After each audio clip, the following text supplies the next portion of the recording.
You're live, Chairman. Good evening and welcome to this Performance, Governance and Audit Committee meeting on Thursday the 19th of January 2023.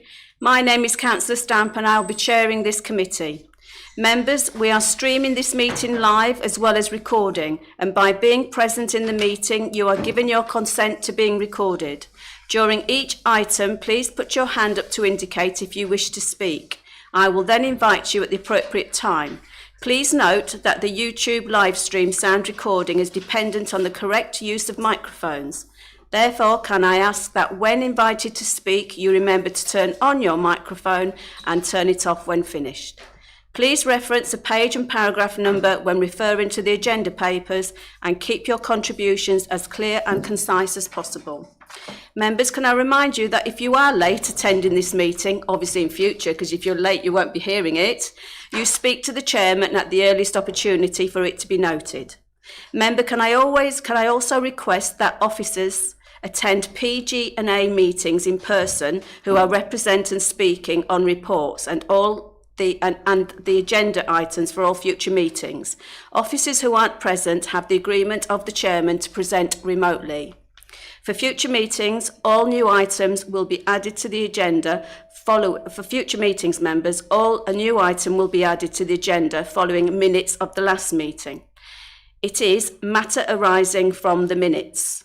This will enable the committee to work smarter, bringing all actions identified from previous meetings to identify how long the item has been at risk, what has and is being done with dates, etc. The clerk, Berner, will monitor this for the committee and produce it for members' information. I would like to thank everybody, and I certainly see this is the way forward. I know Councillor Fluke is looking perplexed, but it will come into its own at the next committee meeting. Agenda item 2, members, apologies for absence. Can I have your apologies, any apologies for absence, Berner? Thank you, Chairman. We've received apologies for absence from Councillor Stevens. Thank you. Thank you. Minutes. It is recommended that the minutes of the meeting held on the 17th of November 2022, found on pages 5 to 8, are approved as a true and accurate record. I so move. Do I have a seconder for that motion? Councillor Fleming. If any members wishes to raise any matter of accuracy, they need to indicate that they wish to speak. Members? No? Agreed by assent, members? Agreed, thank you. That's agreed, Berner. Declarations of interest. To disclose the existence and nature of any disclosable pecuniary interests, other registrable interests and non-registrable interests relating to items of business on the agenda, having regard to paragraph 9 and appendix B of the Code of Conduct for members. Members are reminded that they are also required to disclose any such interests as soon as they become aware, should the need arise throughout the meeting. Agenda item 5, members, public participation. I can advise that we have not received any submission from members of the public. Right, let's move on to the business. Agenda item 6, audit progress report. We move to agenda item 6, found on pages 9 to 14. I'd welcome Mr. Leslie and ask him to present the reports, please. Thank you. Given the announcements over the past months, it's timely for an update to come to members. This report will cover the audit of the accounts, audit fees and the future external auditors as well. Section 3 of the report provides details of the challenges facing the audit sector, particularly around staffing and additional audit requirements. It shows that for 2021, only 9% of audits were completed by the deadline. Some councils also have audits from 1920 outstanding, given the scale of the challenges. For 2021, despite challenging circumstances, the council did publish its unaudited accounts by the deadline. Due to the pressures mentioned, the audit of the accounts is still ongoing.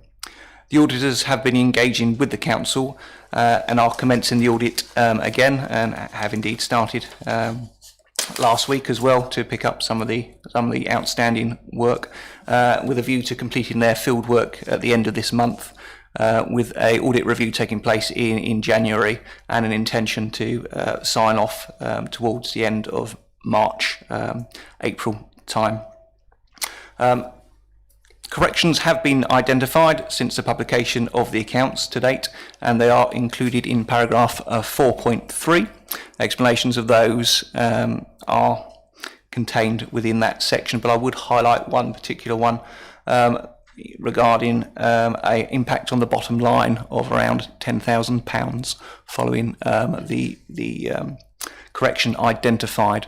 What I would say as well is that the audit is ongoing, so these figures are provisional at this stage, and it's not a complete list. It's just to highlight to members at an early stage some of the current findings. For 21-22 accounts, Malden was one of only 63% of districts to publish their unaudited accounts by the deadline. The audit of these accounts is expected to commence in July, following completion of the 2021 accounts. For 23-24 and the following 4 years of audits, a national procurement exercise was undertaken.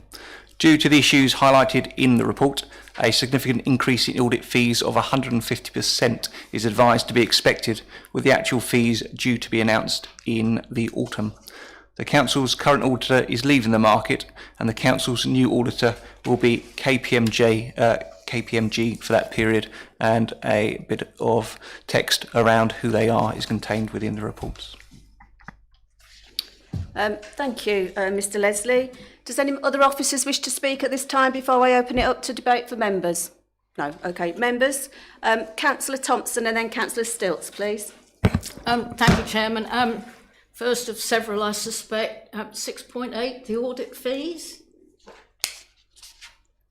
I just think it's inconceivable that that could be that kind of money for an authority this size, apart from anything else. And it's an extraordinary burden on the taxpayers to cope with that. Is there any way around this? Anything? Please help somebody. Thank you, Chairman. Thank you. Mr Leslie, would you like to come back? Because we discussed this, didn't we, and about the different size of councils, and there's not a lot of choice, but thank you. No, the challenges are those outlined in the report in terms of the audit sector.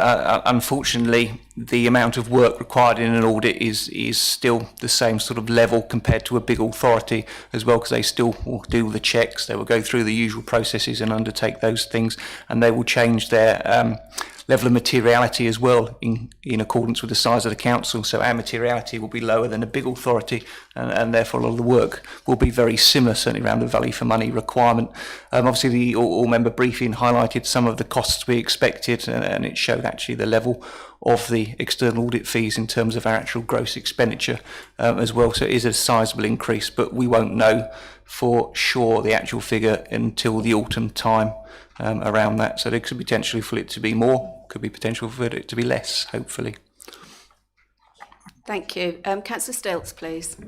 Thank you, Madam Chair.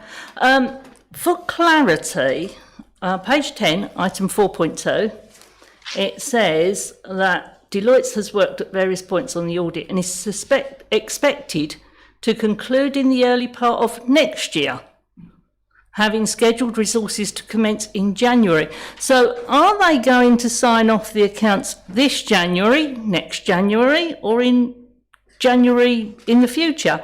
And if they don't sign it off, will it have to go to the new auditors to be re-audited? Yeah, okay, I think just for clarification, thank you. So it talks about 4.2, yeah, it does talk about the deadline, and as at November 2022, there are still 160 audit points outstanding.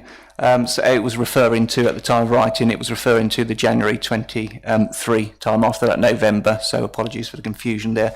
But it's talking about this January, and indeed from the conversations the auditors have been in now in January time. So the update I think I gave in my introduction was that they are in now, looking to review February with a view to signing off end of March, April time now is the current time frame, and we have a better picture as their work progresses.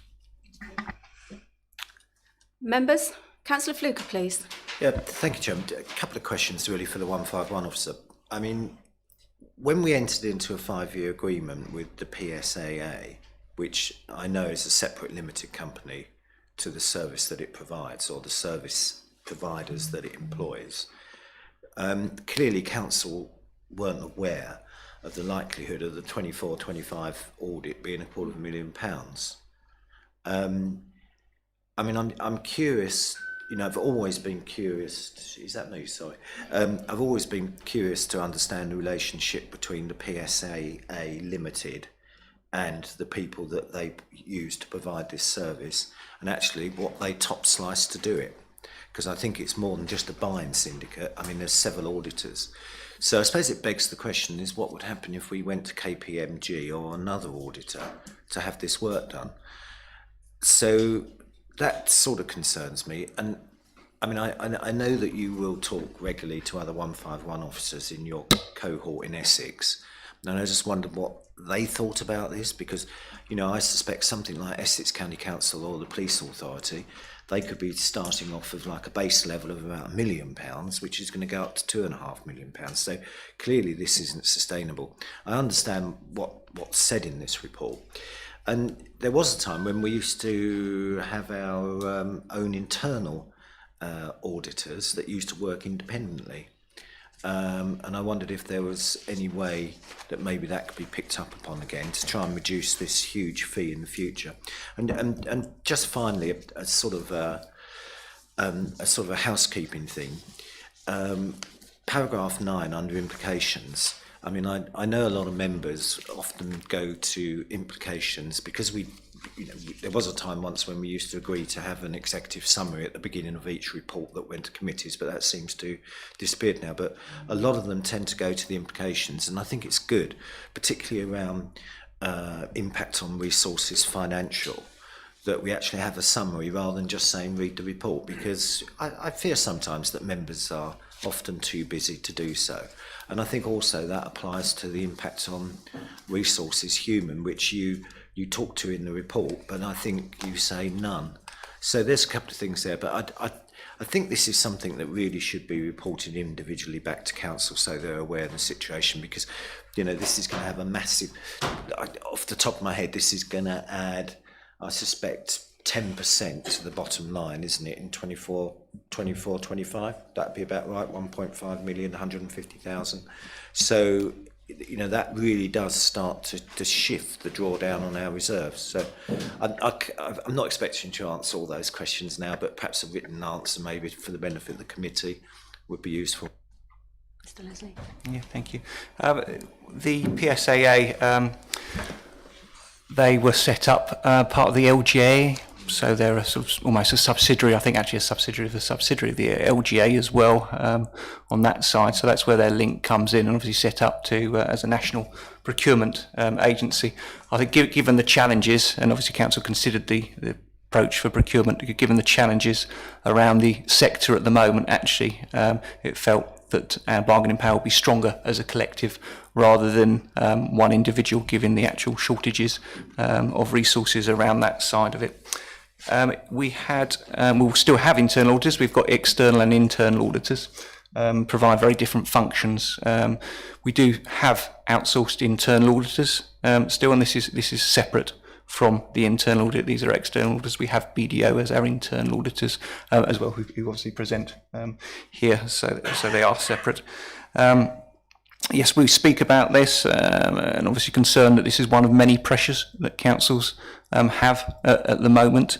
And indeed, one of my fears was that not only the staffing, but actually the additional work that auditors are required will create additional work for councils as well, because if they're doing more work, who's providing them with the information and the evidence to support that? Well, it will be coming from the council. So that was certainly one of my concerns, which I raised at the group as well.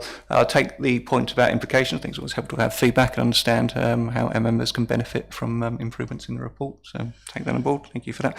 And yes, it is a sizable percentage. I think in the all-member briefing, in terms of our non-staffing expenditure, I think it was about 2.6% of our non-staffing gross expenditure, which is probably about half of that, probably just over 1% of our gross expenditure. So actually it's a sizable chunk of money, absolutely. Okay, Councillor Fluker? Okay, lovely. Okay, thank you, members. Anybody else? Okay, so I'm going to move to the recommendation. The recommendation, members, is that members consider the report. Do I have a seconder, please?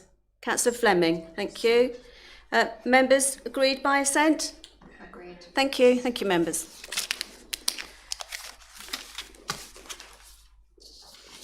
Moving on to agenda item 7, review of corporate performance quarter 2, pages 15 to pages 46. I'd like to welcome Miss Hughes to present this report. Good evening, Miss Hughes. Evening, members. There you go, it's open to you. Okay, so this report covers the corporate plan performance from July 22 to October 22. Section 3.1 shows the high-level outcome view for each theme area, and then section 3.2 also gives you performance and the risk for individual KPI levels. Within prosperity, there are a number of red areas, and just to give a little bit of assurance about prosperity, we expect work such as the COVID economic response, grant programmes, the CERT programme, and the forthcoming UK Shared Prosperity Fund programme should help address business need. The Sense of Place business network has been disbanded, and a new approach to supporting local businesses has been developed. This will include a business e-newsletter, along with social media and open invite business engagement events. This will be rolled out for quarter 1 of 23-24 with new performance measures and an update provided then. We also expect that our UK Shared Prosperity programme will yield significant results, and engagement with partners so far has been constructive. The primary work stream for enabling investment and jobs on prosperity is the creation of a Malden District investment prospectus.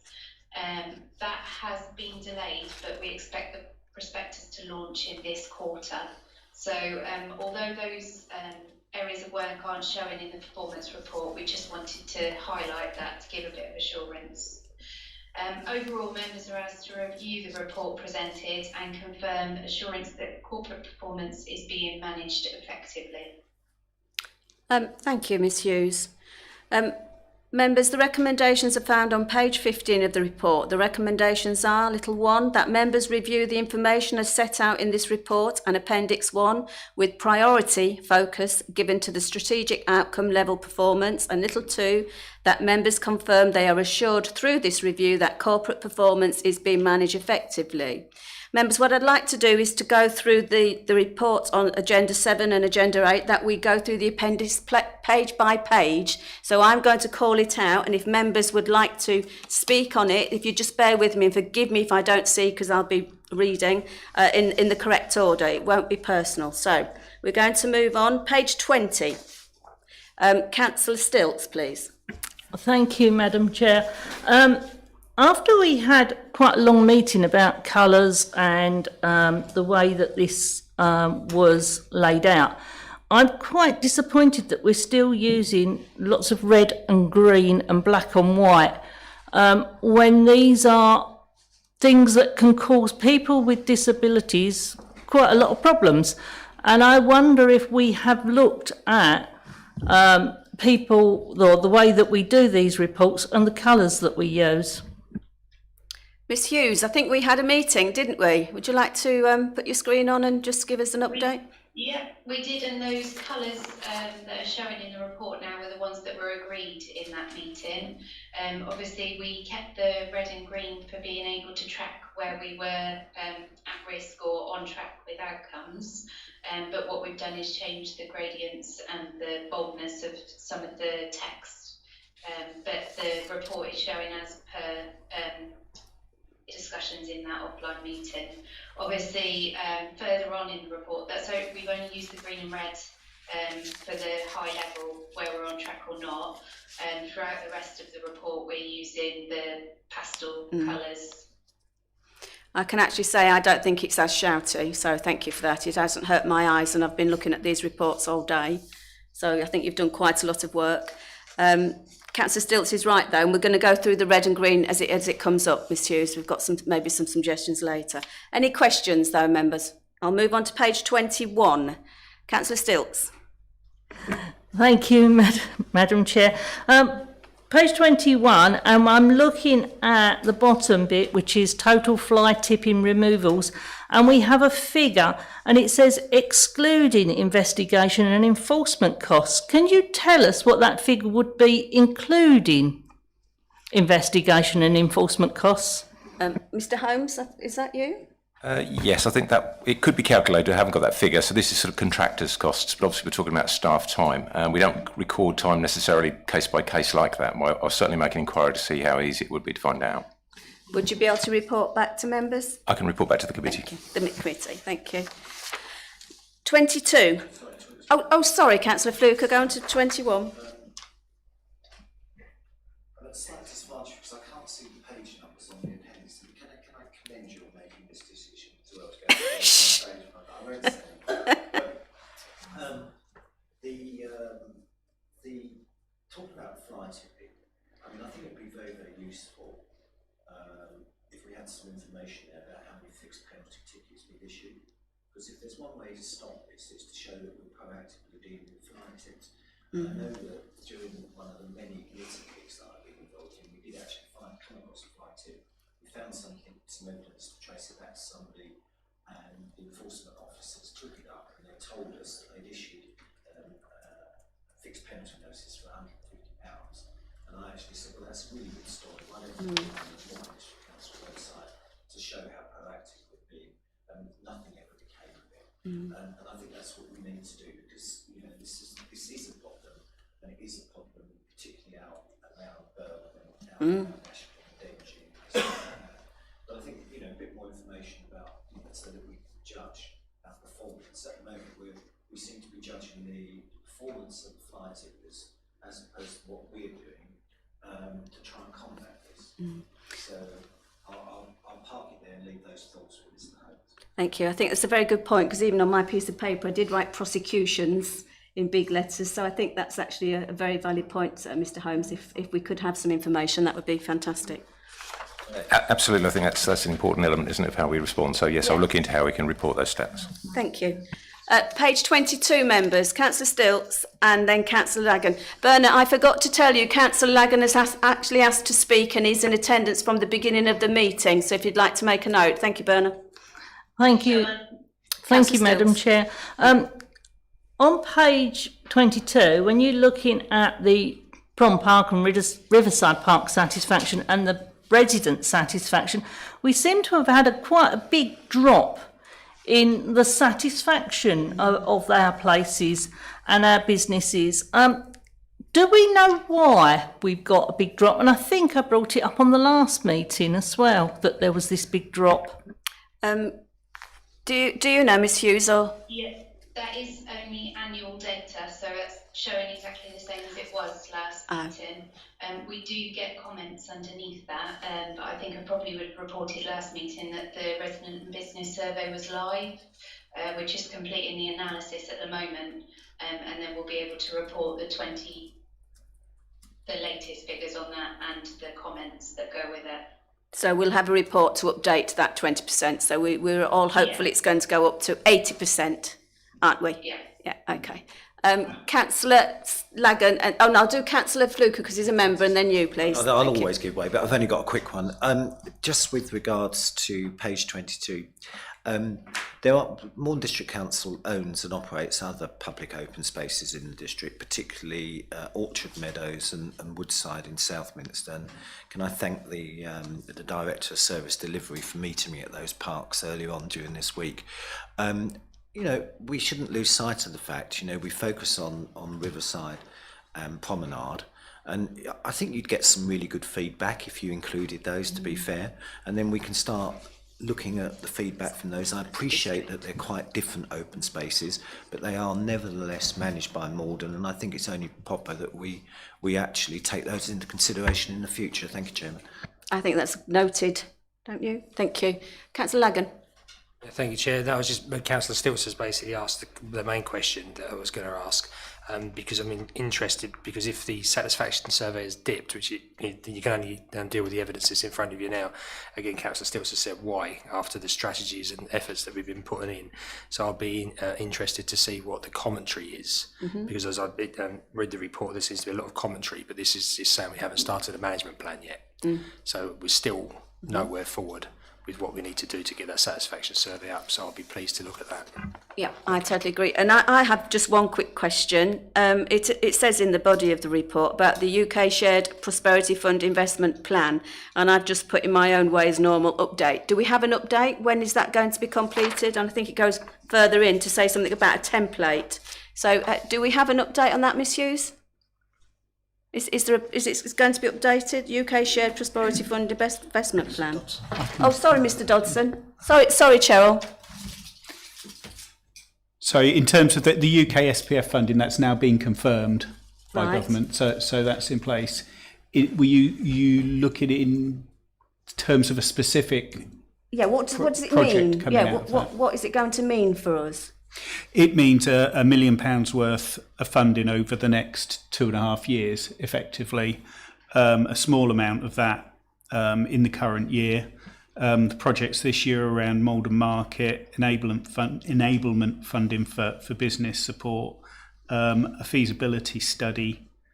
Sorry, I'm saying that I'm reading from the rather than the profile of where they are. That's under supporting local businesses. I can give a breakdown of the schedule. I've got all the projects here, Please. but I can give them by which year and where they're profiled within that. Because I think it's circulate important we know as a committee what we're getting the money and where's it going. We should be shouting that and saying how brilliant that is, rather than, we're struggling all the time. I think that'd be lovely. Thank you, Mr. Dodson. Councillor Edwards. Thank you, Chairman. I just wanted to add to Councillor Fluker's comments regarding other open spaces. Elms Farm Park in Cambridge. Can I ask if there's any fly tipping events taken place there recently? And I have been in contact with Mr. Holmes regarding Elms Farm Park and the management of it, but I just wondered if that can be included as well, and if there has been any instances in the last year or two. Thank you. I think it's quite important because I actually read up on the old data on that today as well. So, yeah, Mr. Holmes. I can't confirm we've had or haven't had any fly tipping on that particular site, but I certainly will look at that and respond to the committee on that basis. And yes, we've discussed sort of open spaces generally. We will look at many of these groups used to have friends groups and they used to have consultation through those, which over the time, and Southminster still has a very active group, and I was pleased to meet them earlier this week. So we will be discussing that again, and to say, is that something that we can look at and how we can sort of put that back, and that will hopefully give us engagement, and obviously with members as well. Thank you. Page 23, members. Councillor Stilts. Thank you, Madam Chair. It's really for clarity for me. We talk on the graphs of percentage household and percentage residential recycling rates. What is the difference between residential and household? Is that Mr. Holmes? Chairman, just clarify, I think it says household and residual waste. Is it residual? Residual. Sorry. Yeah, well, I think it says... Where does it say that? It says recycling on mine. Both of them say recycling. Yeah, no, it says underneath percentage household and Oh, okay. percentage residual. It's me not reading the... All of us, yeah. So it wasn't just you, Councillor. Thank you, Mr. Holmes. Anybody else? Councillor Edwards. And then Councillor... I forgot your surname. Fleming. Jane. Thank you, Chairman. The residents of Heybridge have recently received a leaflet through the door regarding soft packaging trials in Heybridge, but the trials not in Heybridge. Is it Mr. Holmes? I thought it was Malden District, but no. Chairman, I'd have to double check. There are locations throughout the district which are part of the trials, so maybe not the whole of Heybridge. It could even be down to street level in Heybridge. It will specify on the form, but if you're saying it's not in Heybridge... Not in Heybridge at all, Right, but well, all the residents of Heybridge have received it in the post. Okay, I think someone's actually from the Parish Council's already queried it as well. Okay, I'll So pick that up with the team. they're all asking tomorrow. now, when's it starting? Of course it's not, Okay, thank you. unless it's starting in October 2023 this year. We'll look into that, Councillor Edwards. Thank you Thank for you. raising it. Thank you. Anybody else? No. Page 24, members. Oh, sorry, Councillor Fleming. I do apologise. Thank you, Chair. I think we're on page 23. 23 we're on, It was the air quality management area. I just wanted to ask when we'll know whether our bid for funding has been successful. Not sure who that would be. Yeah. Chairman, my understanding is it will be late February or early March, so we haven't got a specific date for it, but my understanding is it will be later in February, so beginning of March. Thank you, Mr Holmes. Page 24. There's a red on here, Councillor Stilts. Councillor Fleming has asked the question. Okay. Councillor Fluker, please. Yeah, thanks. I mean, this air quality management plan, particularly around Market Hill, has been going on for a long time now, a very, very long time. And I'm reading that, I'm absolutely staggered at the response of Essex County Council. You know, we're talking about carcinogenic elements here coming from vehicles. I mean, you've got the three-way traffic signals at the top of Market Hill.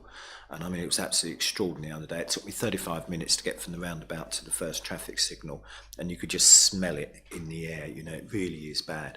But of course, when we did this, we also found another place where pollution is really bad, and that's to the east of Latchington, where the roundabout is, and it was right on the edge of the acceptable EU standard. What that means now, I don't know.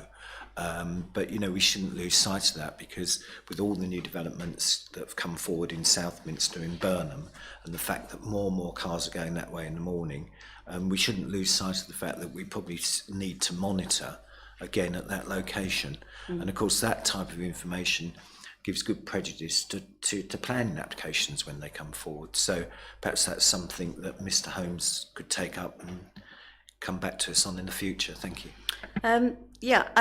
The Latchington air quality, I actually queried that. I think maybe a year ago. I can't remember which planning officer told me that wasn't an issue anymore. It had actually righted itself. It wasn't, because I said, well, where's the monitors?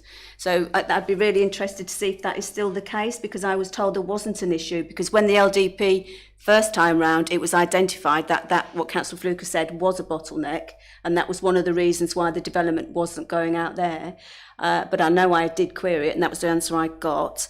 And can you answer the question what Councillor Fluker said? Why is Essex County Council? I've got to declare an interest. I'm a member of Essex County Council, but obviously it's not my ward. But why has it taken them so long? Is there any reasons? Did the meeting stop, Mr Holmes? Do you know? I believe they paused around the bid, but Mr Gill on the call remotely, so I think he'd be able to answer that question for you. So yes, please. Damien Gill. Mr Gaylor, Damien, could you help us? Welcome. Sorry, can you just repeat that question, please? Can you tell me why, or tell the committee why it's taken so long to have any result or progress from Essex County Council regarding the current high fumes, shall we say, on Market Hill? Councillor Fluker quite rightly said it's been going on a long time now, and it doesn't seem to have progressed. So the main area of failure was because we failed with a funding bid, and this was going back the year before last, and so really all the work on the air quality action plan stalled. The other reason was that the destination survey which ECC were commissioned to do, they kept on saying during COVID, it's not typical traffic flow, so we need to pause and we need to make sure the traffic flow returns to normal. And when it did, then they carried out the destination survey, but that was some time after. The destination survey we've got now, the work that they've done to look at that area, from what members originally discussed a couple of years ago, there are some differences there. But having said that, literally day before yesterday, Essex County Council, Highways Partners and Walden officers had a meeting to literally talk about the very basics of Market Hill and adjusting traffic flow. So that was very positive.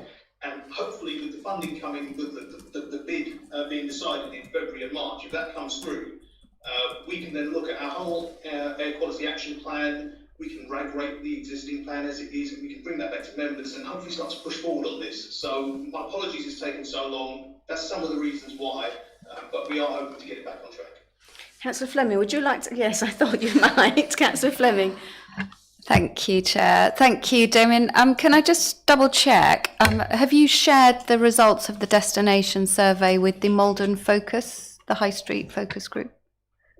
I'll have to double check on that if I can. Yeah. I'm not sure. Would this committee like to see the results of that? Certainly, because Councillor Fluke has raised a very valid point, and so have you. So Okay. yes, if we could have it reported back. Yeah, if you could share that, Damien. Thank you.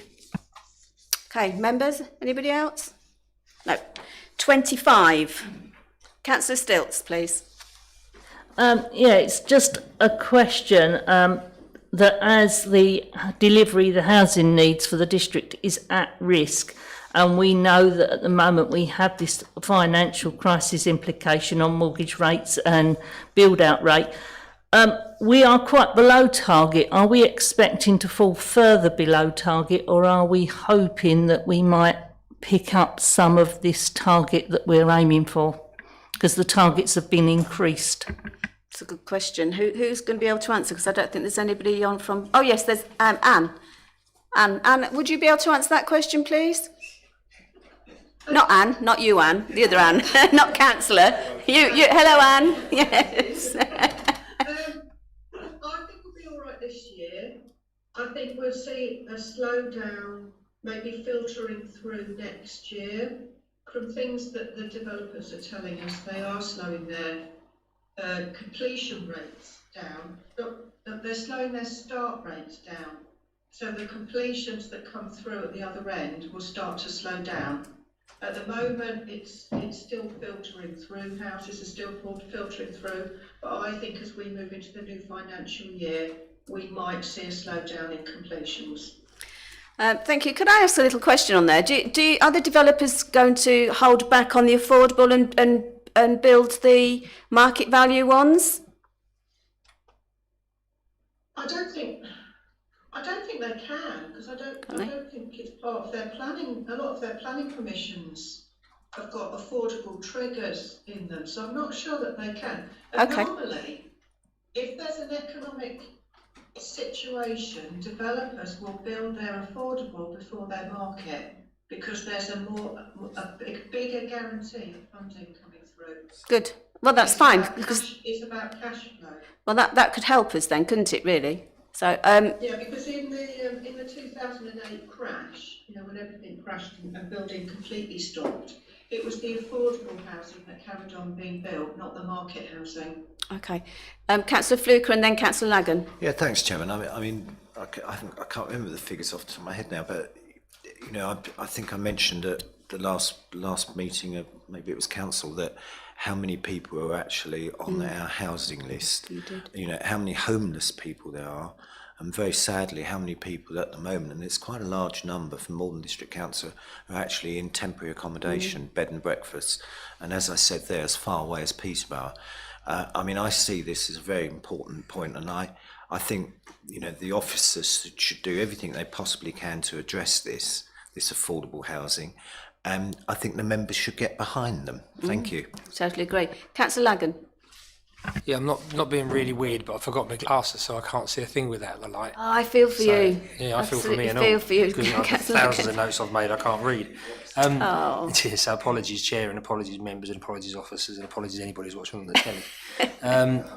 It's a comment about the very last line in the report where it says the 5-year housing land supply and housing delivery test remain as reported in Q1. Is that correct? Because we did a recalculation of the 5-year housing land supply where we had an increase, and as we're going through the working group, that may change. So the question is that the same? Because in Q1 I thought we had a lower figure, because we've increased the figure, not to 5 years yet, and does the impact of our review through the working group, because that would move that part of the at risk down from red to green. Anne? We only put in the corporate performance, we only put the information that we publicly published. So that won't change until we publish again the 5-year supply, which is normally in April. So Q1, so it was originally published in Q1, which is April, so we expect a review of the 5-year land supply in April this year. Again. But are you still keeping it, because when we've questioned you before at this committee, you've actually said you're keeping a tight rein on you, day to day or roughly week to week. How are we doing?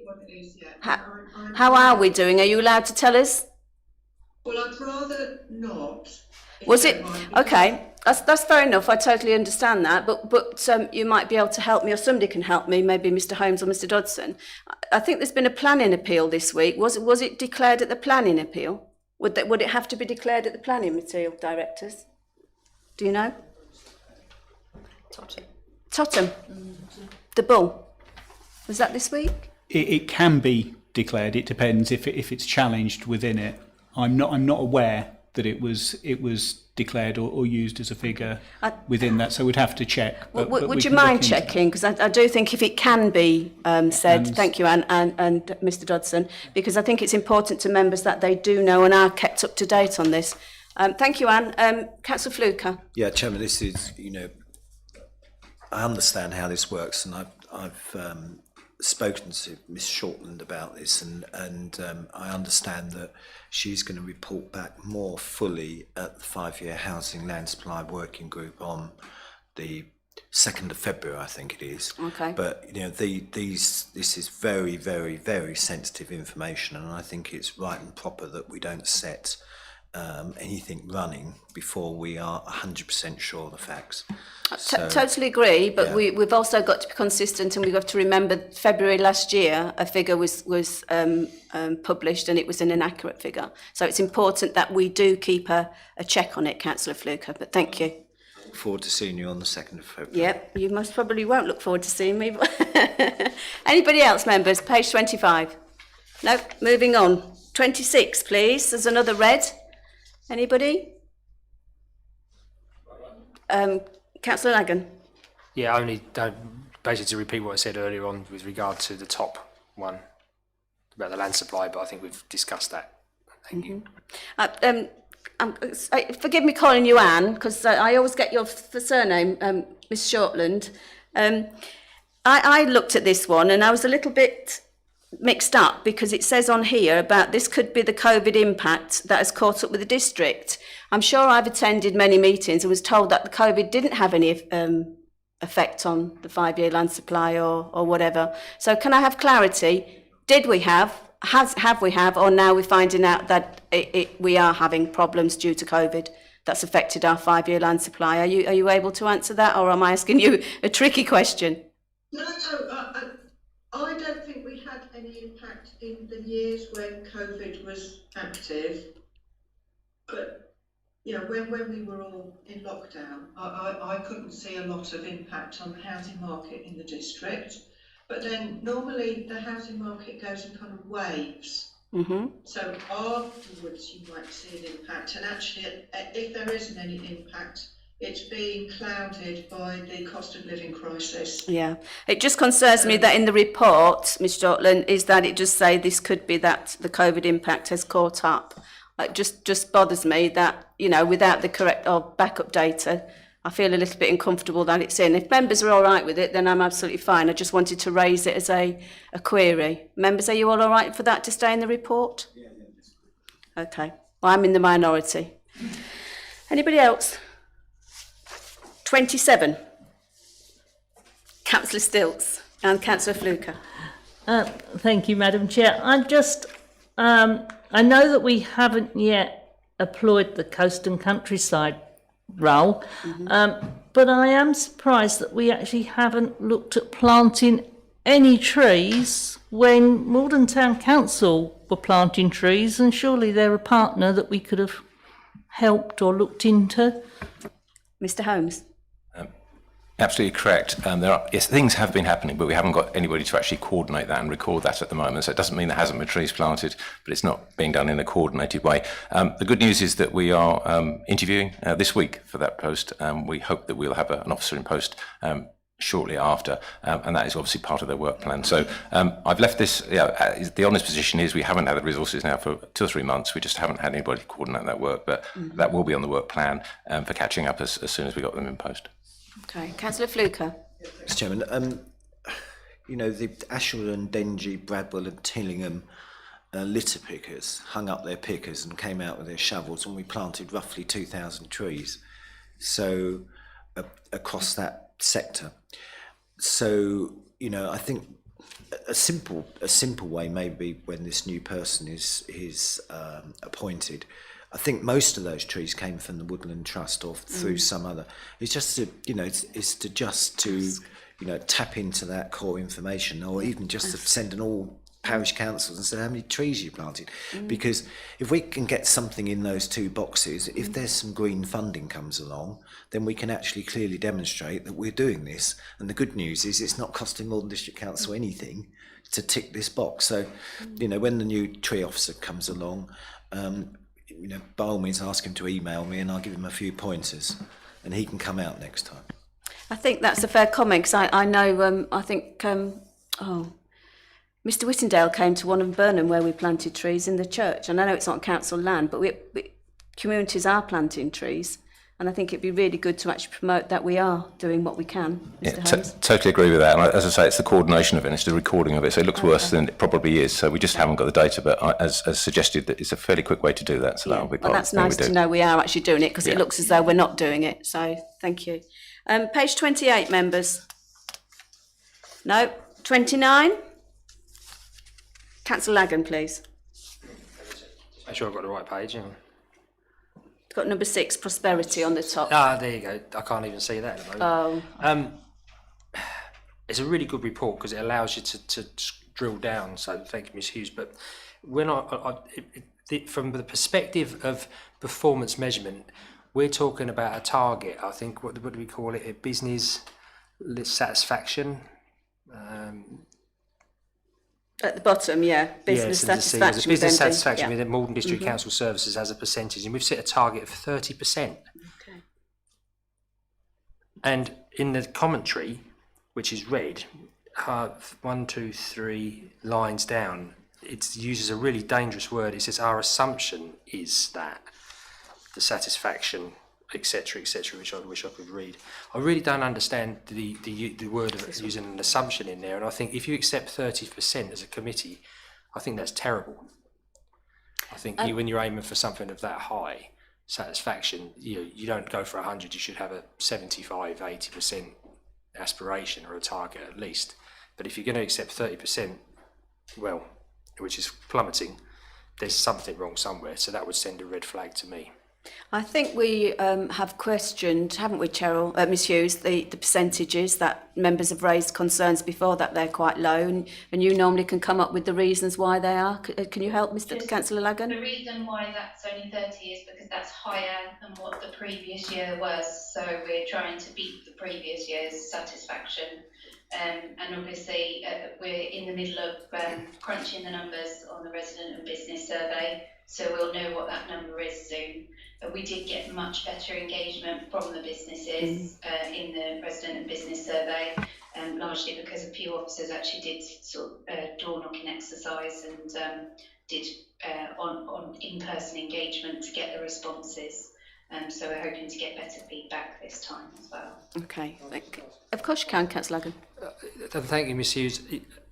Whilst I appreciate it, I still go back to my initial point that trying to beat last year's percentage is just, in my word, is unacceptable on offering a service. You're talking about Malden District Council's satisfaction service to businesses, and if you're prepared to set 30%, I looked at that and that was a big thing that jumped out at me. I thought all the hard work that you're doing and all the great things that you've just said, that target is not good enough. It's not good enough for us as a council. It's not good enough for me as an individual. I've set you set the bar really low. The bar might be low, but we want the reality of setting it to 75 to 80%, and then we're saying we're only getting 30 or 35%, and then it could be a surprise that we come in at 45 to 50%. So our percentiles are getting closer and closer. But I think that, and also using an assumption, we think it is. You've got to have the data. We've got to interrogate the data. So you get the fact of the information of why aren't people satisfied. And then once you've got that, you can set your strategy, and when you've got that, you can implement your policies to go and actually improve that. So whilst I appreciate the fantastic work that's being done, if I was on this committee, I'd be livid. Thank you. Ms Hughes, you're going to provide the data, you said anyway, aren't you? So we'll have to wait for that to be provided. Yeah, thank you. Councillor Fleming, then Councillor Fluker, please. Thank you, Chair. Actually, I wanted to go back to page 28, the infrastructure funding statement. It says, is next due for publication April, May 2023. I think this one's for Mr. Leslie. I think every council has to publish one, or by December. I thought it was 31st of December. So And could we, as members of this committee, or all members, have a copy of that, if we could circulate it? Thank you. Mr Dodson, please. Yes, the deadline is December. We actually brought it forward to March so that we're aligning it with the financial year rather than doing it through the calendar year. But it means we're effectively reporting earlier in the year than the deadline, which would be December. I believe that report does come to this committee when it's published. So when we go through that, it will come through here. Great. Thank you. Councillor Fluker? Yeah, thank you, Chairman. I think when you look at the information on page 29, from my perspective, you can't run a business if you've got a satisfaction rate of 30%, end of. But this is completely different to a business. But what would be useful, whenever we've got information like this, is to see how many responses it's based on. Because if we've got 10,000 responses and it's only 30%, then, we really do need to do something. But if we've got, hundreds, it paints a completely different picture, because when you get a very, very small response to a survey, it tends to be negative. So I think maybe if it's possible to put another little box on that page in the future so we can see what responses are, I think we can understand it more contextually then. Thank you. Thank you. Ms Hughes is nodding. Before we move on to page 30, Councillor Edwards, Mr Holmes has got an answer to your question regarding recycling. Mr Holmes? Thank you, Chairman. Yes, there was an error made in Holloway Road, and the leaflets were distributed. But the good news is, because of that error, they now are part of the trial. Hooray! I also understand a street in Mainland had a similar issue, and they are also part of the trial. Oh, that's nice. Okay. Councillor Fleming would like to speak. Is it on page 29, Councillor Fleming? It is. It says here, I'm sorry, regrettably a number of factors have impacted our sense of place approach. I just wondered if we could sort of drill down on that a bit. Are we allowed to say what they are? What are they? Who will take that? Because it's usually Mr Ellum, isn't it? Mr Dodson, can you take that one? Yes, Chair, I can pick that up. Thank you. There were a number of factors. One was the resignation of the existing chairman and the representation on the board of the businesses that were on there was waning. So whilst we definitely will and are retaining the sense of place branding and marketing, which is really great, the board themselves agreed that they wouldn't go ahead in the current form. That doesn't mean we won't be engaging with businesses, and we won't be engaging with some of those businesses that were on the Sense of Place board. We'll just do it in a slightly different way, and we're finalising how we're doing that, and that's more likely to be probably a couple of sort of business forums a year, and then through the website and create the networks that way rather than through the existing. I think it says on the next page, doesn't it, a little bit more information, and I think Mr Ellum sent an invitation out about some changes, has he? Mr Dodson? I'm sure I've read an email inviting us to something to do with businesses. I think so. Okay. Right. Page 30, members. Councillor Stilts, please. Thank you, Madam Chair. It seems to go on from page 29.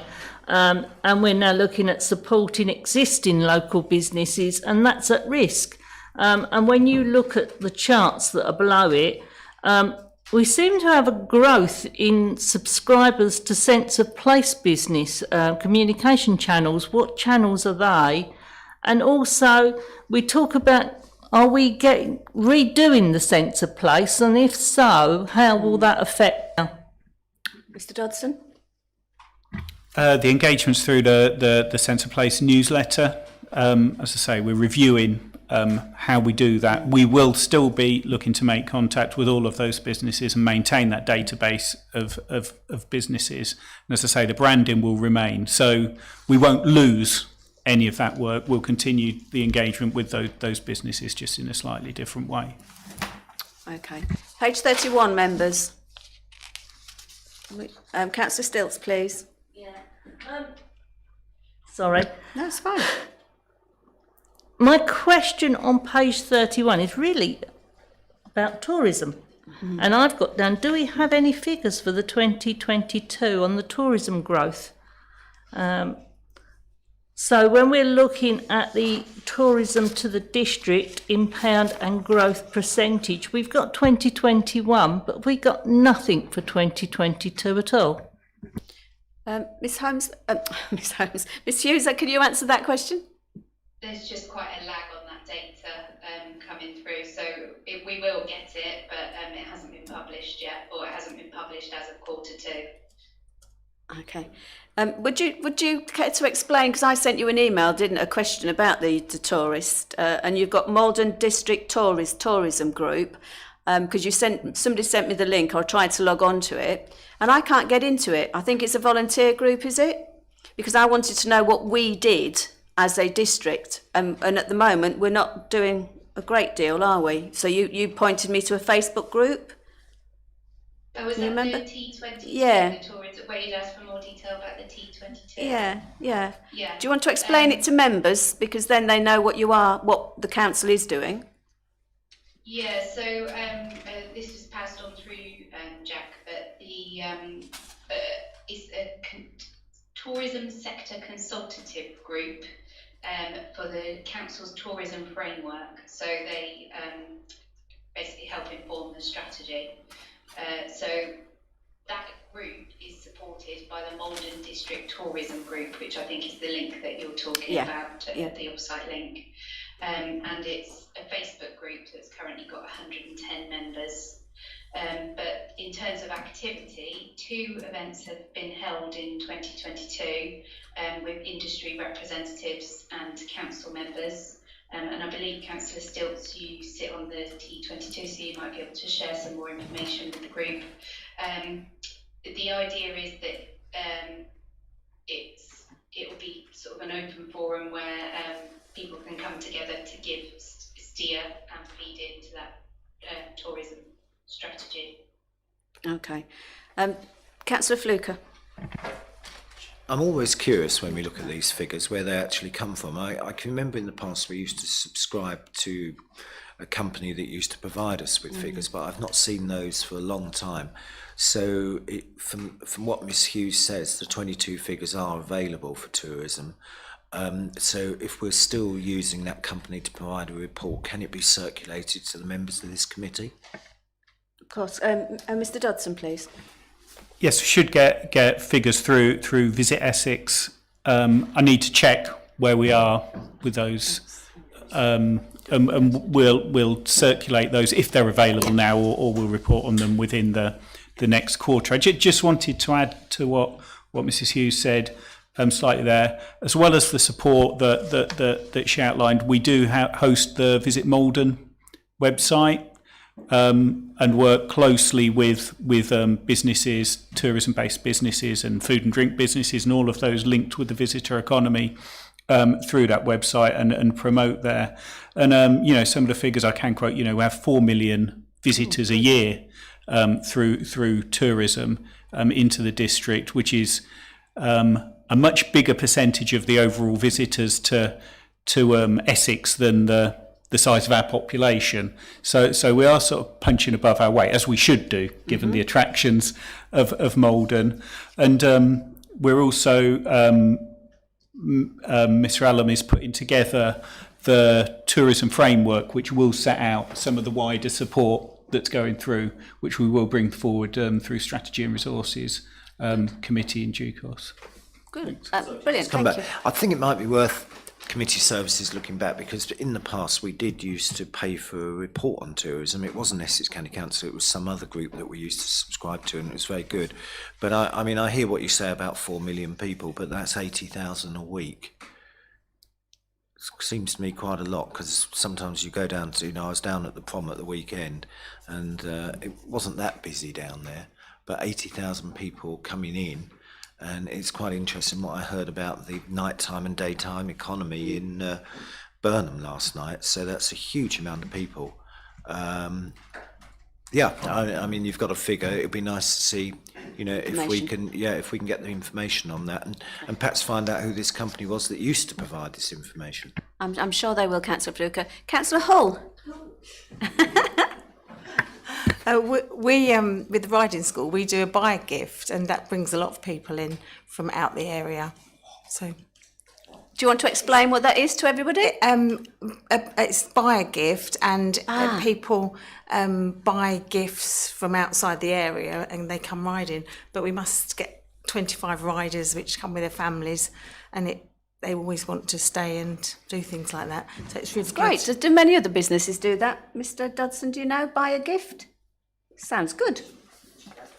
It does. I don't know that off the top of my head, or whether it's something that is promoted through the Visit Malden website, but there's an opportunity there to do that. It's like the Christmas tree wish, isn't it? OK, members, let's move on. Oh, Councillor Lagan, please. Sorry, just a quick one. There's you must have gone down the prom a different date than me, Councillor Fluke. Yeah. Because it was ram. And I've actually been moaning at Mr. Holmes about the amount of retained water that's turned to ice now, and my dog slipped over, so the vet's bill was on its way. Yeah, Sunday, it was heaving. Man, it was heaving, yeah. Come on, members. It's not a talking shop. It's Councillor Lagan. Lagan. Chair. The perceived benefit that the businesses are getting, as Mr. Dodson says, we're getting 4 million visitors. It shocked me a bit because it's lower than I thought from the last reports that I've read. But the percentage of benefit to those businesses is quite low when you look at that. So it'd be interesting to see what strategies come forward to actually help the businesses that can benefit from what we're going now, because it dips. And again, it's a 30%. We seem to accept that level or report that level. So that would be something that we could focus upon to assist the businesses in the district. OK. Members, page 32. Councillor Stilts. I'm sorry, no, Are you OK? 32. 33. that's one of.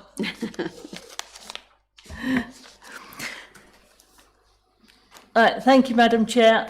Looking at the business benefits through tourism activities and everything, do we have any data on the effect of the drop in commercial events that we've had on the tourism in the parks and other places?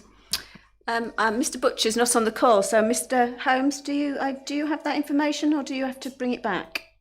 Chairman, I think we'd have to look at that. Could you perhaps explain a little bit more what you're looking for, and then I can obviously get the officers to research that for you. Yeah, we've run less events in the prom this year. As you know, we lost 2 big events in the prom, being the car show and the smoke and fire.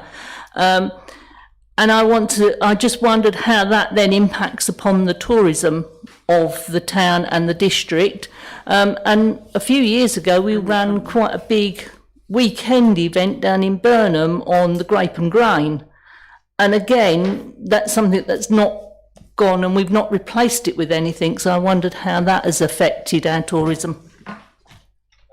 Absolutely, we can have a look at sort of comparators. It's a little bit difficult over the last 3 or 4 years, obviously with COVID, because it's pre-COVID, and then during the period it naturally went quieter. But I can ask the question. I think going forwards, I think it's positive because of a number of events, and some of the events you mentioned potentially coming back as well. So 22 might have been a quieter year, but I'll see what information I can find for you.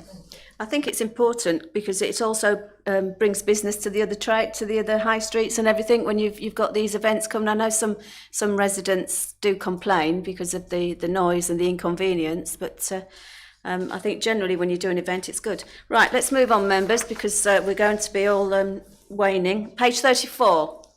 No. 35. I think we're all on track. 36. 35. Councillor Hull. It was the man being fit. Fat. Sorry, fat. They're getting fit. Turn your microphone on, Sorry. please. Thank you. We started a club with the fitness and trying to get people that were fat to get fit. It didn't evolve because actually the fat people kept wanting to. Councillor Hall, you are being recorded. But I'm just saying that they didn't seem to get involved because they kept wanting to stop for dinner. Stop for lunch. So what was your point? So what happened? No, we had a lot of. It was over after the COVID, and it really worked quite well. Yeah. And we got a lot of younger people involved. But what I'm trying to say there was somebody said, oh, you can get a grant to help you with these people, and because they were mostly young, and anyway, we applied for the grant and they said, yes, we should be able to do it. And it came to it and they said, no, we couldn't. They were mostly young. It worked out, they were teenagers that ended up going for walks or volleyball or cricket. It worked, you know, we did it for quite a long time. But then the grant that we could have got, we couldn't get it for some reason. And then the youth club had £80,000 in their account last time, and I just wondered, to take these people, you know, to get fitter and stuff, are they able to get grants for doing that? Can anybody help? Because it's a really valid point. We will have been a little bit giggly in places, but I mean, we do know it is an absolute issue, and the live well and everything. We're supposed to be starting younger, aren't we, to encourage it? Mr. Holmes, can you help? Or Mr. Dodson, sorry, thank you, Mr. Dodson. Thank you, Chair. We can certainly look at that. There were some grants made available through the Mid-Essex Alliance for Health and Wellbeing, and it's certainly a high priority, and clearly within our health and wellbeing priorities, obesity is a clear one that we're looking to address. We don't give grants directly, but it's something that I can get Mr. Fulcher to look into, our community lead, to check what grants are available and circulate that information. I think it'd be able to help you, Councillor Hull, as well. Yes, you can come back. Yeah. Oh no, it was just the fact that we didn't want a lot of money, but there's lots of clubs that could use this money, especially like, you know, the Girl Guides or the Scouts, or, you know, to keep people active and, or, you know, there's lots of times. It just makes you feel a bit valued doing something like that, I think, more than anything. Speak to Josh, Councillor Hull. Councillor Stilts. Yeah, I was just going to ask Mr. Dobson, isn't it Active Essex for Essex County Council that does that sort of thing? There's many that do. Active Essex, yes, they do promotions through that. We have close links with them through our sports development and health and wellbeing officers as well, and they part fund that. Okay. 36 members. No, we're green on 36. Councillor Lagan. Just a couple of comments that you can put me right if in this, because it's mental health and wellbeing, which I think is absolutely critical after what we've been through for the COVID challenges we had, and also the cost of living increases. The initiatives, I mean, on the first small table, the promotion of mental health and loneliness, that seems to be good for for 2021, but we haven't really kicked off much, obviously, for 2023. But the thing that worries me more is that in the middle part of it is the number of integrated projects delivered. We've got a target of 1 and we didn't do that. Is that just we haven't captured that, or? Do you know that, Mr. Dodson or Mr. Holmes? Why we didn't even achieve the 1? Or Miss Hughes, do you know the data behind it? Yeah, I think that was large. So it's intergenerational projects, young people and old people coming together, and so I think the impact of COVID and people shielding was largely what impacted that one in particular. Okay. Yes, Mr. Dodson, please. Thank you. It is one of our key priorities, and it is being developed further. I mean, the promotion of mental health, social isolation and loneliness initiatives. We are ahead of last year in terms of that, in terms of the heading towards the target of 96. We've also, through the One Malden District initiative, it's one of the key priorities there, and we're working closely with our partners across the district.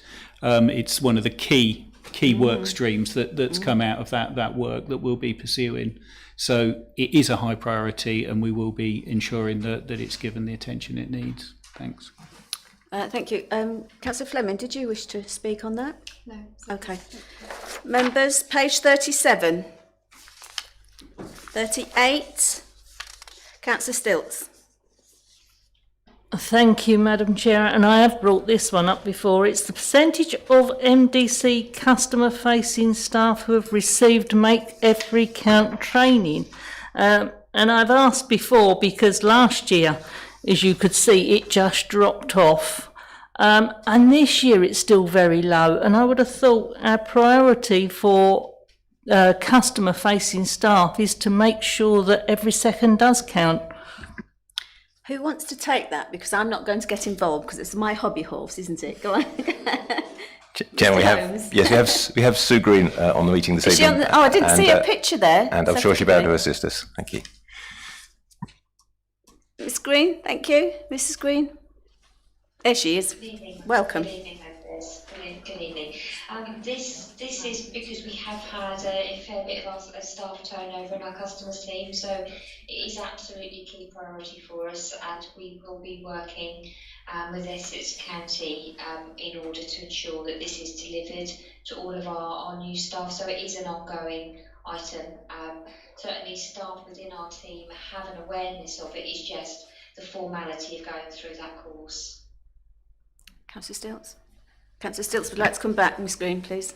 Yeah, I mean, 83% target last year, and we're well below that, 67% this year. I would have thought that our staff, when they start, should do this training before they actually should be put in place in their role. You know, we're expecting our staff to talk to our customers, and we're not giving them the appropriate training. Miss Green. Members, this training is in regards to identifying those customers that have some additional needs. So, for example, smoking cessation or additional support that they may need to be able to ensure that they are appropriately passed on to the relevant organisation.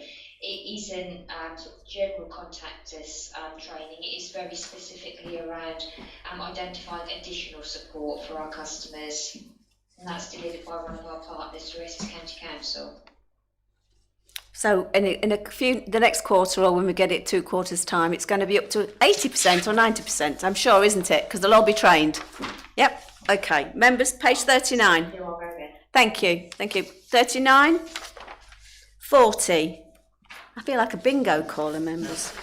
Yes. 41. Commercial outcomes. No? No questions on commercial outcomes. 42. Councillor Stilts, then Councillor Lagan.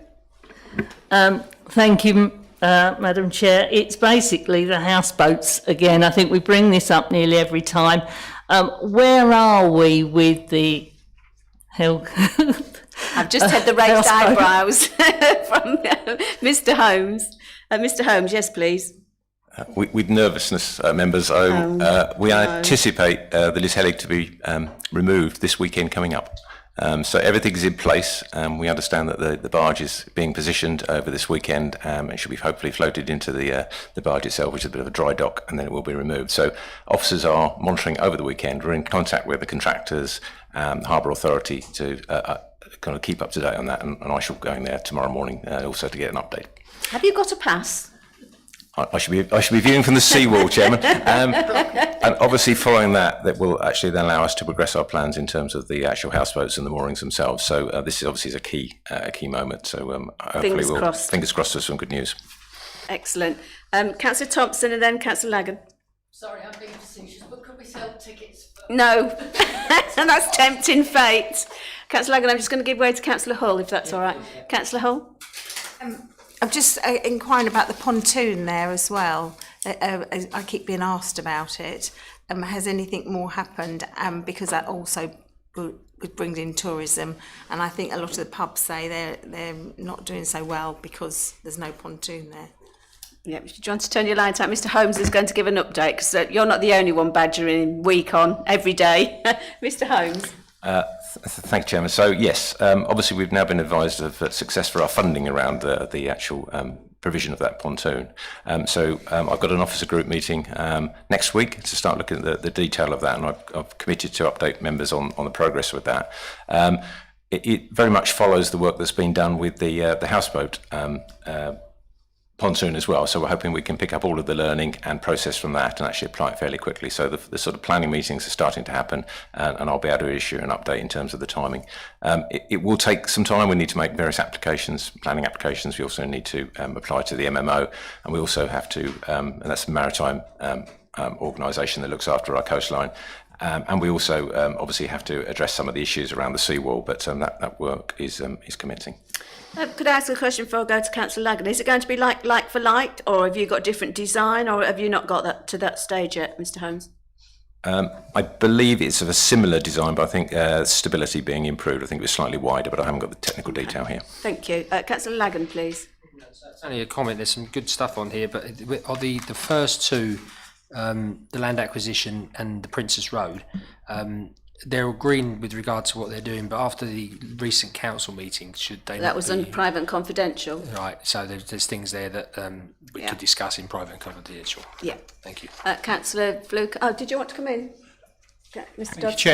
Chairman, only to say that members to remember this is the report to the end of quarter two, so it wouldn't have reflected anything that was in council in the last couple of weeks in any case.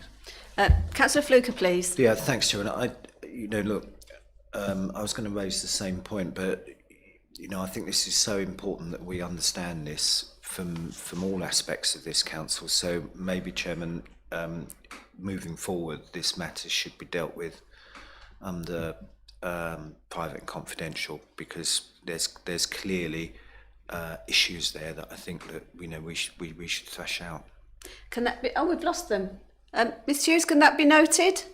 Bernard, are you still with us? Yeah. Oh, okay. Yeah. Okay. So the request is that the commercial projects are reported under P&C. Yes. Yes, so we can have it as an agenda item, please, when it's due to come. Councillor Fluke, can Yeah, sorry, Chairman, it's one really for you to thrash out at the agenda meeting, but I think that one there, I think that first one definitely is moving forward, and in that way we can have a full discussion. Yeah.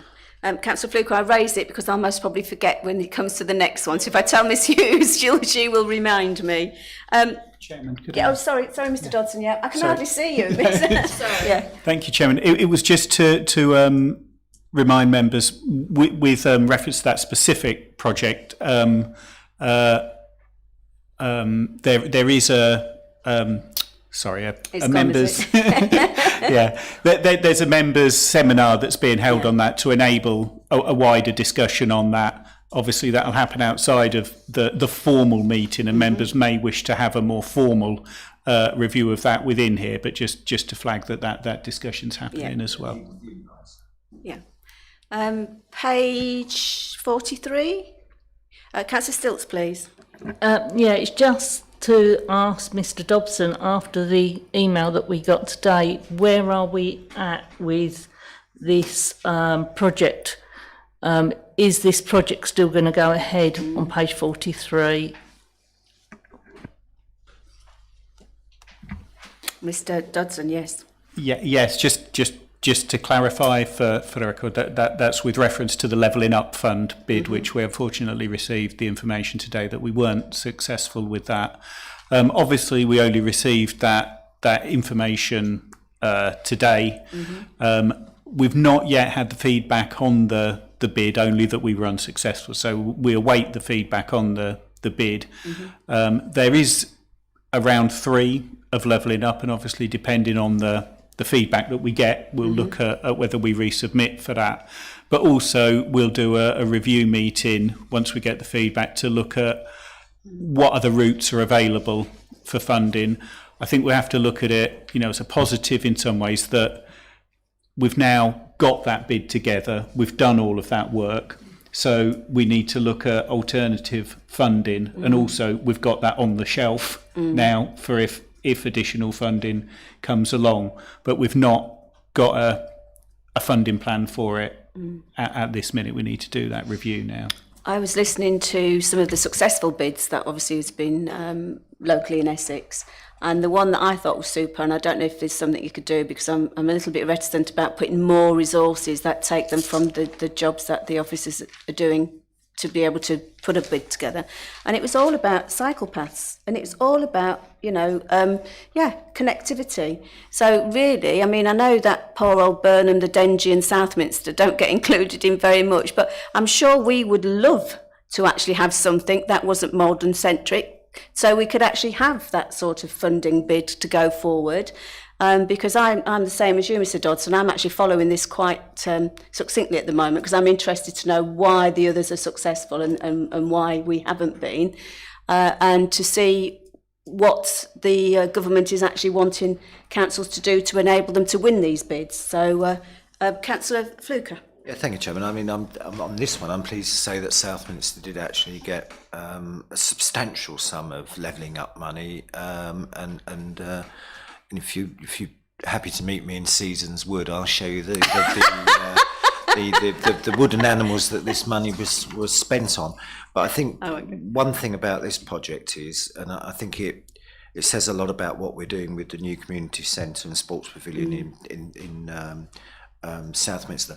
What I would urge officers to do at this stage is to submit the planning applications, because then you really will be oven ready if something comes along, and you have to act quickly, because there's so much uncertainty about it. But I think with this particular one, I'm sure all of the members will support it. But, good point. Yeah, but I think it's a good idea to bring it forward.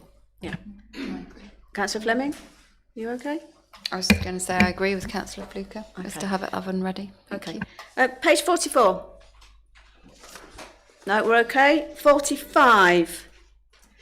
Right, members, I'm going to read the recommendation out again, that members review the information as set out on this report and Appendix 1 with priority focus given to the strategic outcome level performance. Little 2, that members confirm that they are assured through this review that corporate performance is being managed effectively.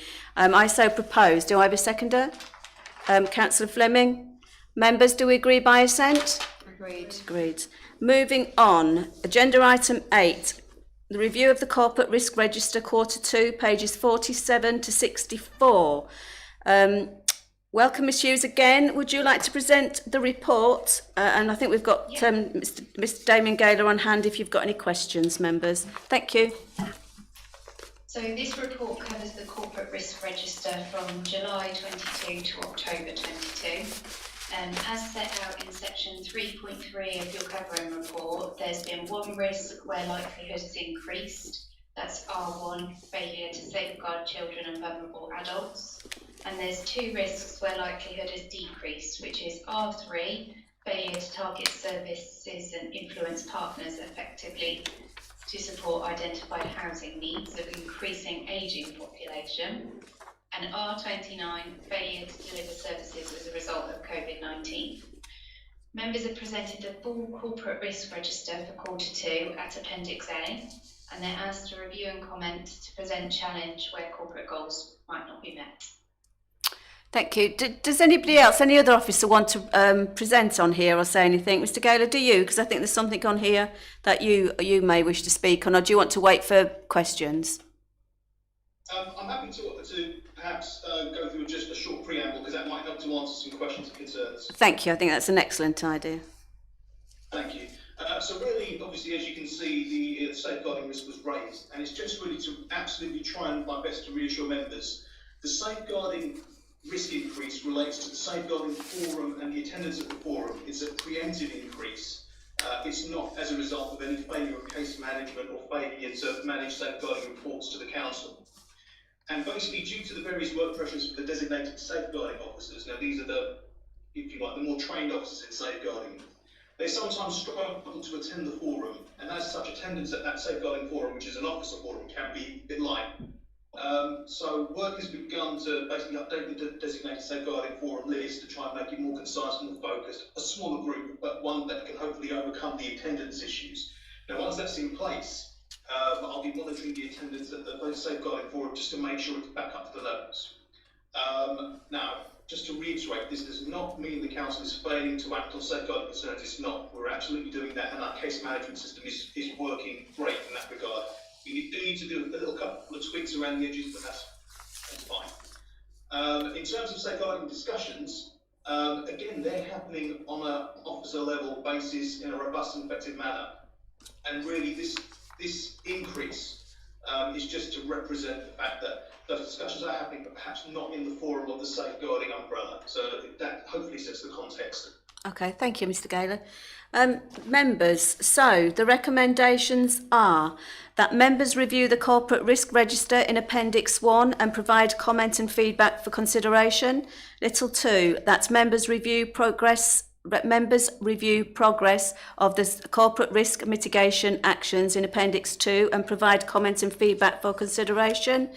Little 3, that members are assured through this review that corporate risk it should be corporate risk is being managed effectively.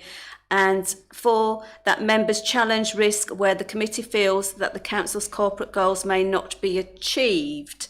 Right, so we'll do it again, members, page by page. 51. 52. Councillor Lagan. Only just pleased to see that the R7 that it says in the box, I think, because again I can't see. Hang on. The control strength is good because controls in place and considered adequate to reduce the risk. So I'm pleased to see that we are doing the things that we're doing to try and manage this risk and to get a greater result. Thank you. Members, 53. 54.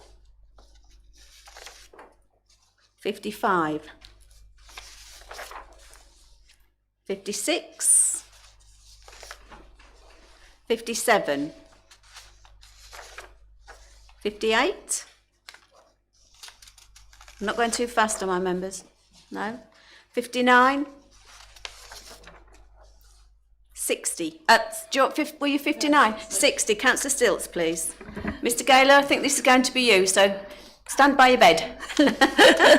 Thank you, Madam Chair. I'm disappointed that a lot of these at-risk ones have been on here when I was the chair and they don't seem to have changed of this group. I am a bit worried about R1 and R2, and I can understand what Mr. Geller has said.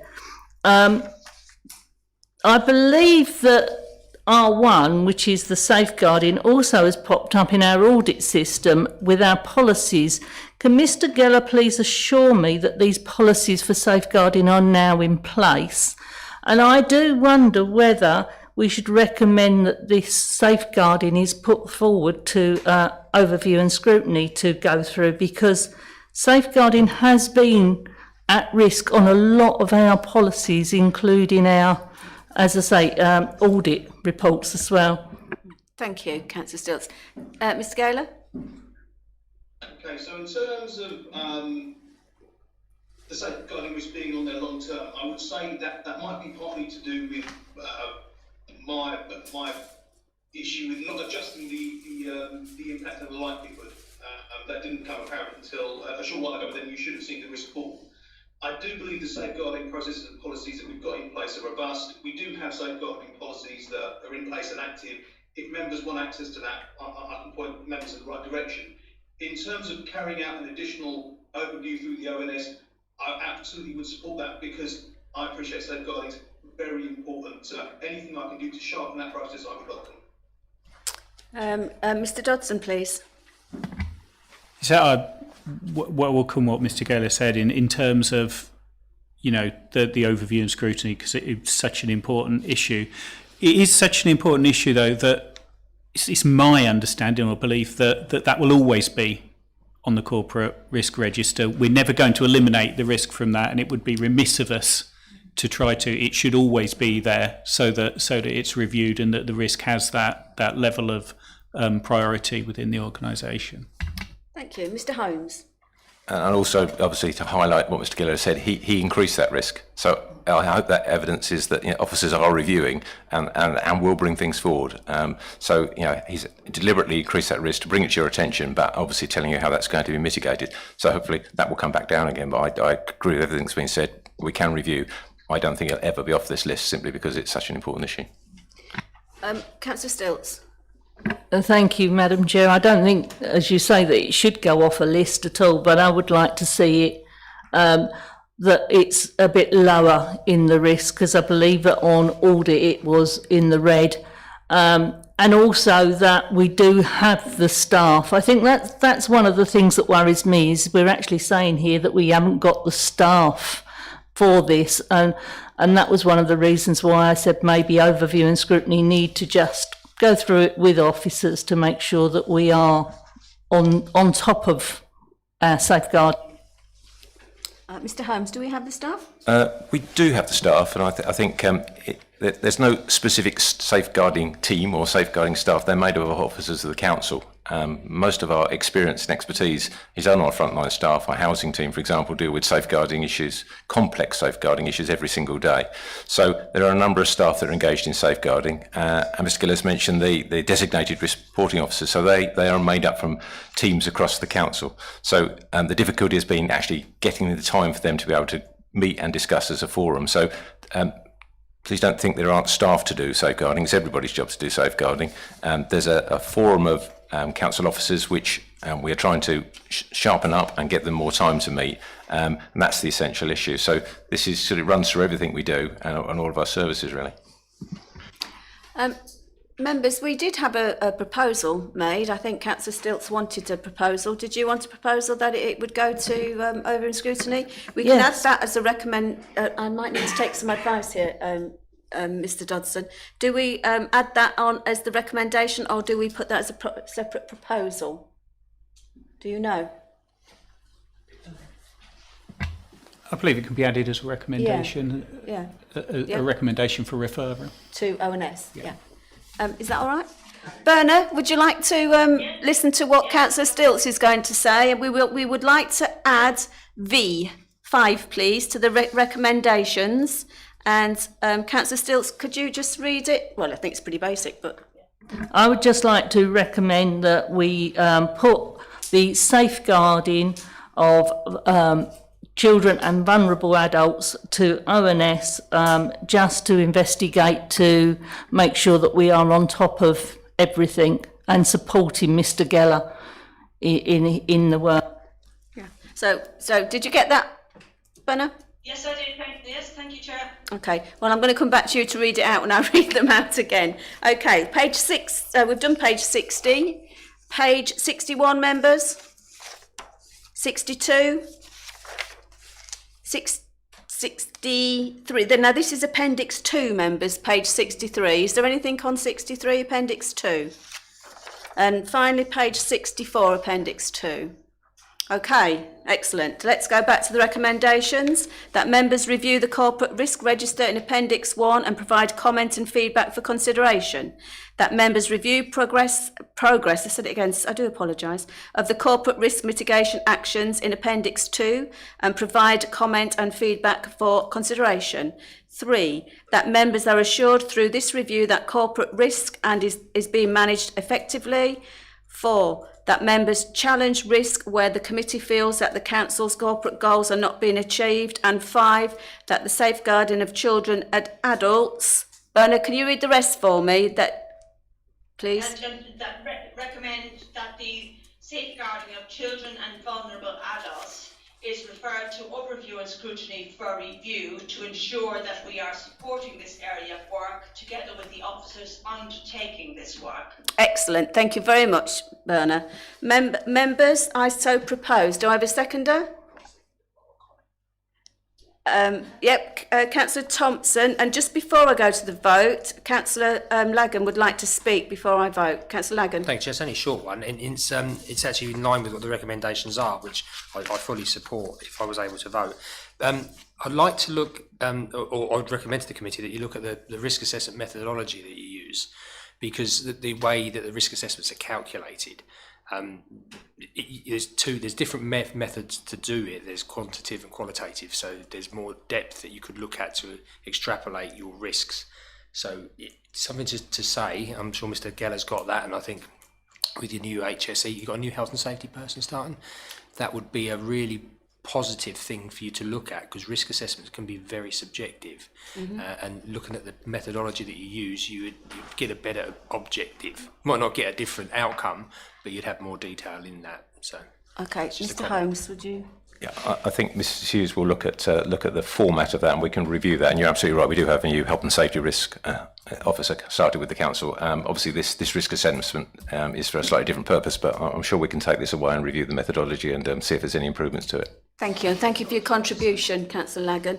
Right, members, let's progress. I've proposed it, seconded. Do we agree by assent, please? All those recommendations. Thank you. Excellent. Agenda item 9, annual governance actions update, pages 65 to 68. Ms Hughes, do you want to present the final report, please? So since the revised format in 2020, each year our annual governance statement reflects our governance arrangements and also identifies further best practice improvements that we can make for the following year. Table 3.5 of the report shows the full list of identified actions in the 21-22 report. Those highlighted in grey have previously been reported to the committee as complete. A further action around staff process improvement training has moved to completion in this reporting schedule. Commentary updates are also given for the open actions for member review of progress and challenge where necessary. Okay, thank you. The recommendation, members, is that the committee reviews the annual governance statements table and updates below any challenges where necessary. Members, do I have any questions? Councillor Fluker, then Councillor Thompson, please. Chairman, page 66, I appreciate it's the second one down, or the first one actually, which starts off build on member officer code of conduct training. Yeah, I think that I appreciate why it's in there, and I appreciate why it's not in grey, but I think it's been demonstrated recently, particularly with the planning policy working group and the corporate projects working group, how important it is to have face-to-face meetings. And I think that after the last council meeting, I had quite a long discussion with Mr. Butcher, and I'm delighted that he's given us an option of face-to-face meetings, because I think it's easier for members to interact with officers, particularly when there may be opposing views in a face-to-face scenario rather than by Teams or some other means. And it's quite interesting. Over the last 18 months, I've spent a lot of time at Price-Waterhouse's headquarters in Canary Wharf, and over that 18-month period, the amount of staff that are now back in the offices working face-to-face, their number one priority now is to work with their customers face-to-face as well.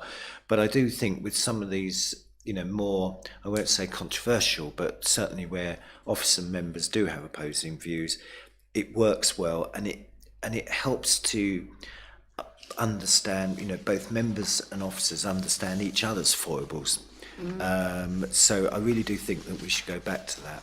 And as far as the commentary is concerned, on a lighter subject, when I first joined this, when I first joined the council, there was a suggestion that words were implanted into reports for members to spot, to ensure that they'd read the report. And you found one, haven't you? And I'd never seen the word GNU in there before.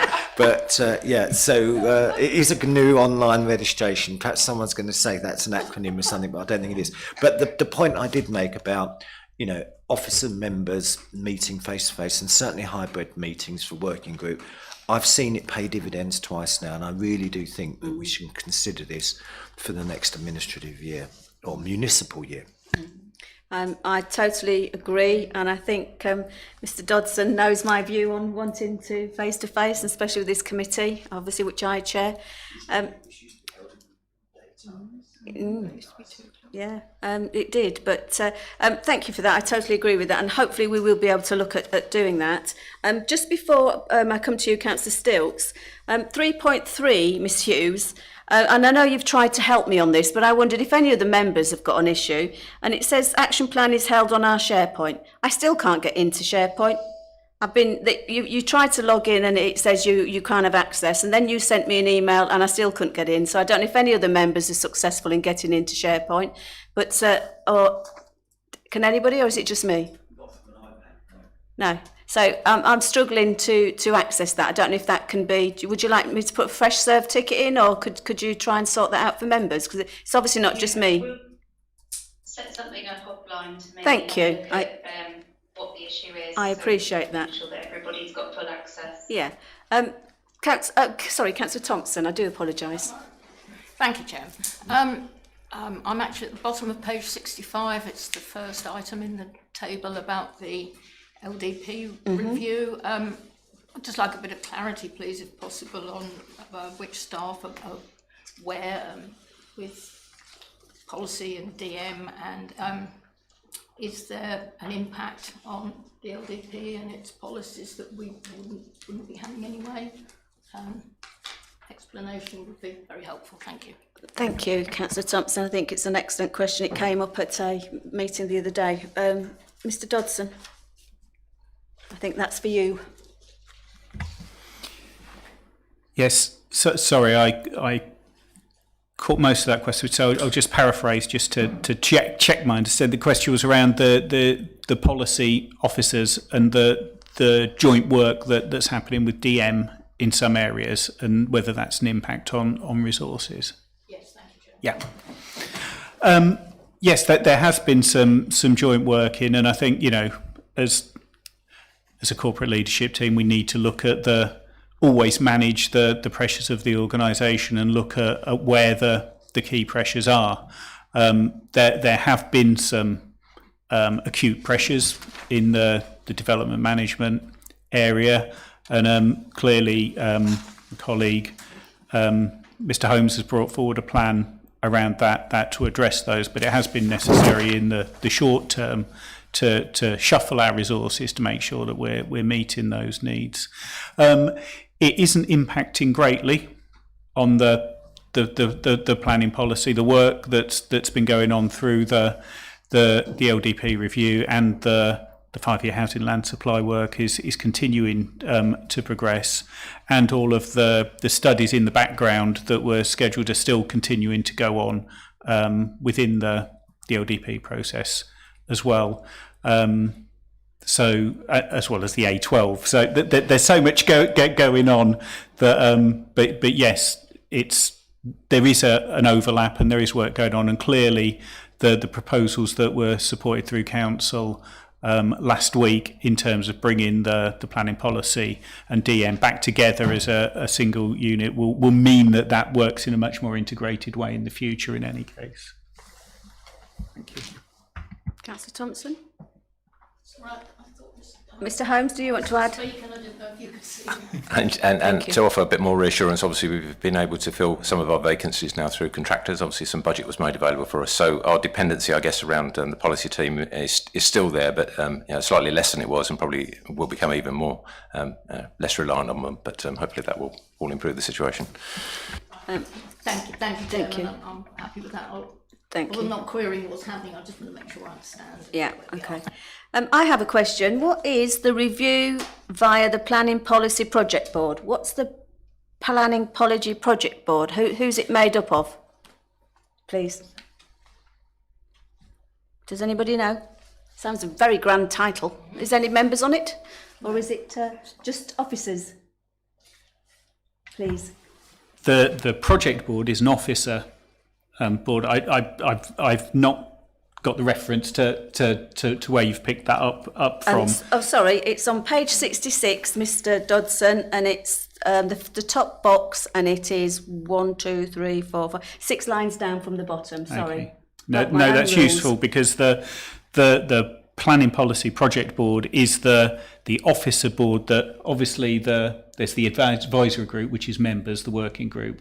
The project board is more operational, sitting under that, making sure that sort of lower level of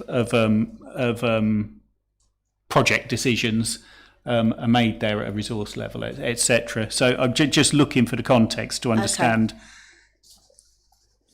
exactly the context of that. I think it just does it tie in with members? When I read that, it just stood out for me. I thought I didn't understand what it was for.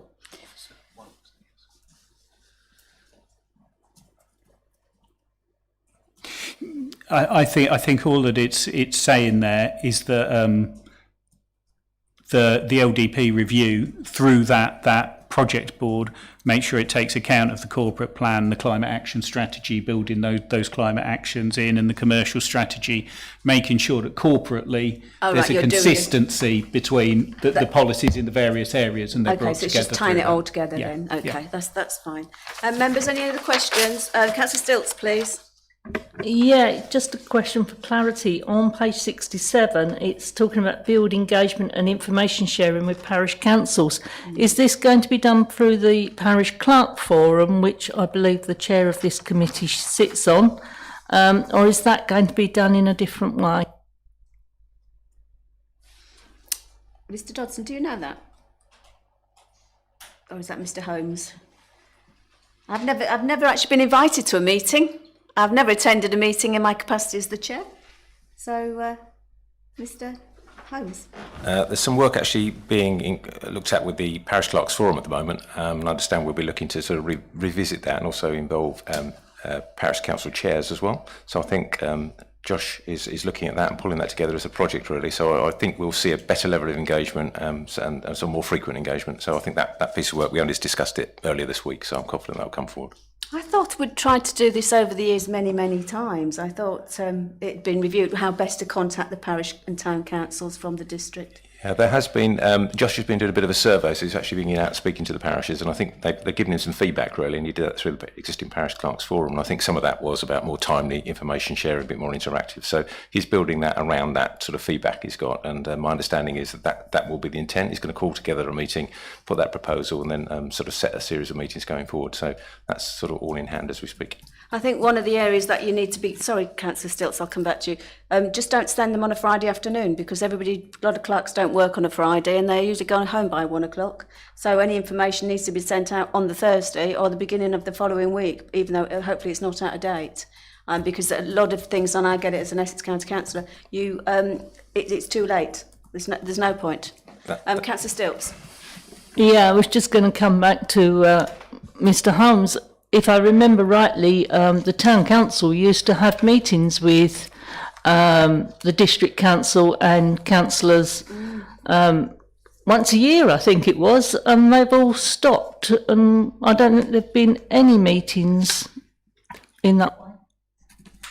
Chairman, I can confirm we do meet with the town council. Corporate leadership team meets with the town council probably quarterly basis, and I think the last meeting the leader also met with the town mayor. So we've upped the engagement directly with the Malden Town Council. We'll be exploring Burnham Town Council as part of this work that Josh is doing. So there is that liaison going on. Mr Holmes, what about other councils outside Malden?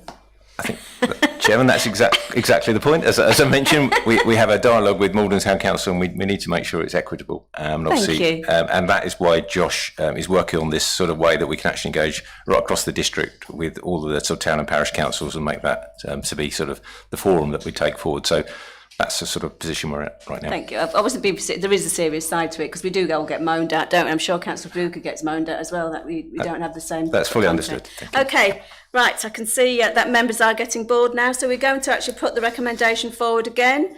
That the committee reviews the annual governance statement, table and updates below the challenges where necessary. Can I have a seconder, please?